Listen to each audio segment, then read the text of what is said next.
in the education system, it is the only then we can expect proper justice done to in this matter. I thank the organizers for giving me this opportunity, and I thank the audience and the others for having given a patient hearing of my thoughts. Thank you, Mr. Jogiraju. You have drawn the attention of the people towards the state, particularly towards the development of infrastructure, particularly in rural areas. And he has also very rightly pointed out that young generation, particularly youth, they are avoiding higher education in search of better job opportunities. This is not very encouraging thing. One should think that unless the higher education is promoted and interest in higher education is created, I think this is unavoidable for any country or society to develop in a proper way. Now, I request Ms. Sarah Marshington, she is solicitor in United Kingdom, to share the views. Ms. Sarah Marshington, please.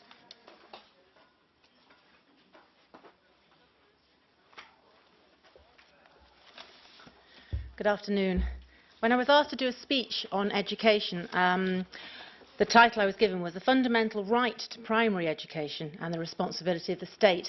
So bear with me as I translate both the primary and the secondary education. I shall try and fulfil today's title in the same time. And of course I'm going to show you everything from the UK perspective. So it's very interesting, and I fully endorse what my other distinguished guest has said today, and I would very much appreciate a copy of his paper, as it shows so many opposites to what is happening in England. It's showing the converse of some of the situations we feel are happening in England as well. Is primary education a fundamental right? These are the questions I'm going to be asking. Should primary and education be the responsibility of the state? Assuming the answer is yes, what type of education should be offered? And how do we see an interpretation of the legal requirements actually in practice? Of course, I'm sure everybody here would agree that yes is the right answer. Is education a fundamental right?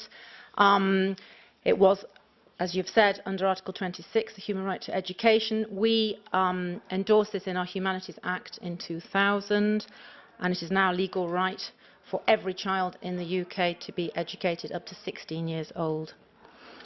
Of course, a child is entitled to education to learn the life skills, the knowledge, the understanding of the world, the social skills, the mental agility, the stimulation, the diversity of cultures and faiths within the classroom to promote a multicultural harmony. The state, vis-à-vis Gordon Brown, immediately responded within hours of him arriving in Downing Street.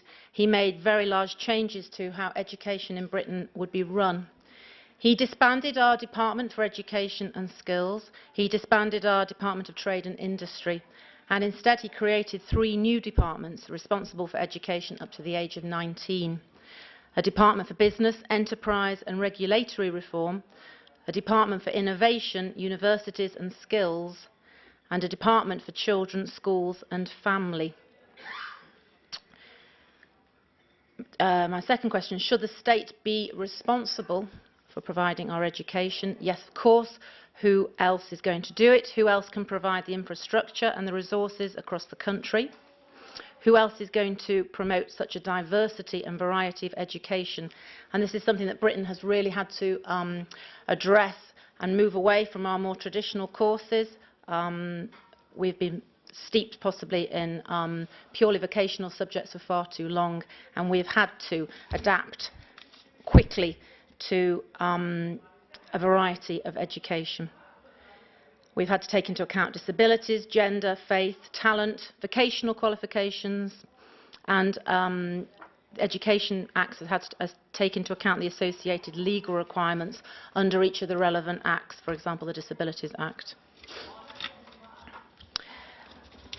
One thing I believe very strongly is every child has the right to very good teaching.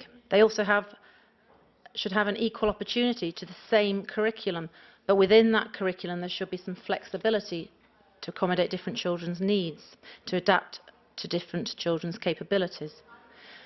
They should also have a right to access similar resources, all this regardless of the ability to pay. I was interested last year, I paid a visit to Delhi Public School, and in the morning I noticed you had fee-paying students, and in the afternoon there was some government funding for the poorer children to come in and use similar facilities. The state should provide a framework by which minimum standards can be maintained, and the state must provide teacher training establishments which do produce quality teachers. And some of my friends within the education, and as I've been doing some teaching myself, are saying that some of the problems we are having is that the teacher training establishments are not up to scratch to provide sufficiently good teachers, and we've now been faced with a situation where we are having to lay off 17,000 teachers. In theory, the UK ticks every box in our attitude to education. The curriculum is ever reviewed and changing, and we've seen many changes in the primary and secondary curriculums. There is a new secondary curriculum out in 2008, and the new programmes of study are going to keep many of our traditional existing elements, Shakespeare, algebra, world wars, but they're going to build in more flexibility for teachers so that the individual needs of each student can be met. The changes were devised following extensive consultations with education experts, parents, business and industry professionals. One of the main focuses of our new secondary curriculum will be to teach skills relevant for life and work within each subject, such as using initiative and learning independently. Schools will also be given greater opportunities to offer economically useful languages, such as Mandarin and Urdu. While in geography, sustainable developments and environmental change will also receive more focus. The Chief Executive of the Qualifications and Curriculum Authority, Ken Boston, described it as an exciting and stimulating curriculum, so that to include classroom activities and out-of-hours learning as well as a solid foundation in the basic subjects. So you can see how we're trying to move on to provide this greater variety. The UK would seemingly tick the boxes for the suitability to teach. From August 2007, all teachers registering with the General Teaching Council must fill in a suitability form.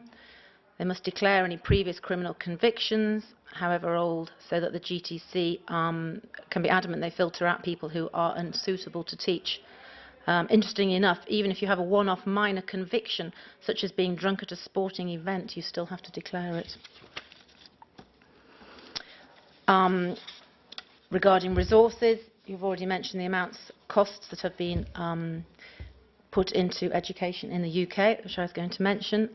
May I also add that Gordon Brown's new government is proving that it's firmly behind the Extended Schools programme and is hoping to invest more than £1 billion into the programme over the next 3 years. The idea behind Extended Schools is to place the school at the heart of the community and to provide childcare facilities for local parents, adult learning opportunities and quick, efficient access to specialist services, speech therapists, drug counsellors. Schools that provide these extra facilities are known as full-service extended schools, and research has shown that the increase in pupil attainment at such schools from 2005 to 2006 was about twice the national average.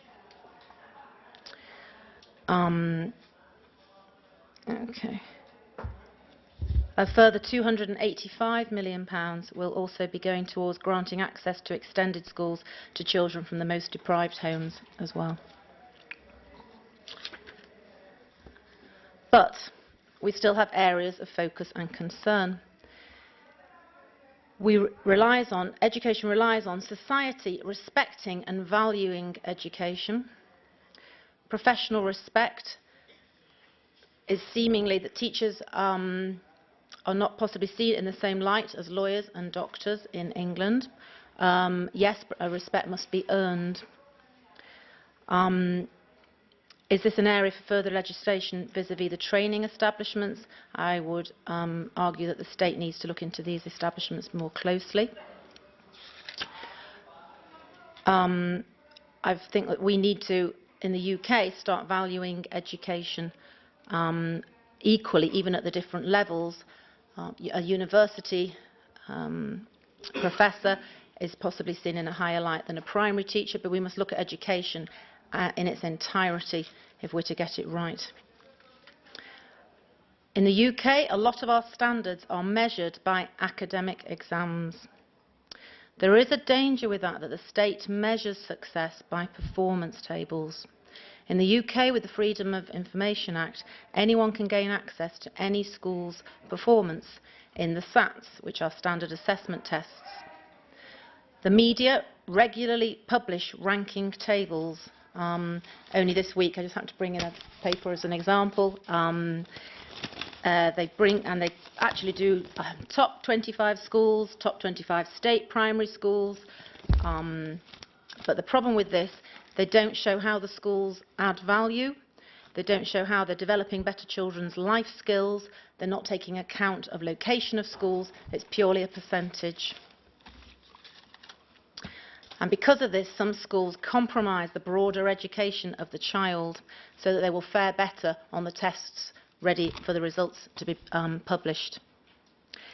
And the schools also have the added pressure that if they do not do well in the tables, because parent power now is increased, that they can choose whichever school they want to go to. Of course, the amount of money allocated to each school, then those schools that will not be seen to be doing as well in the league tables will not be given equal grants. Some teachers now complaining that we've made our curriculum too wide, they have too much to fit into the academic day, and it needs to be balanced but it still needs to be balanced with a broad education to suit a variety of children. In conclusion, where we do seem to have got it right, the level of those attending school is very high in the UK. The legislation is thought out and is put together by consultation, not just by politicians, but by many of those in the education sector. How much can we legislate to achieve education for all? These are questions that I'd like to throw out for discussion this afternoon. How much can we legislate, bearing in mind the broader social issues? Do we legislate down to every detail? Do we legislate how many children should be in each class? Can a curriculum be too legally restricting? Does the state therefore only lay down minimum standards? And how do we assess the standards, which, although laudable in itself, do we need more intervention into how these standards can be measured, achieved and raised? Thank you. Okay. Thank you very much.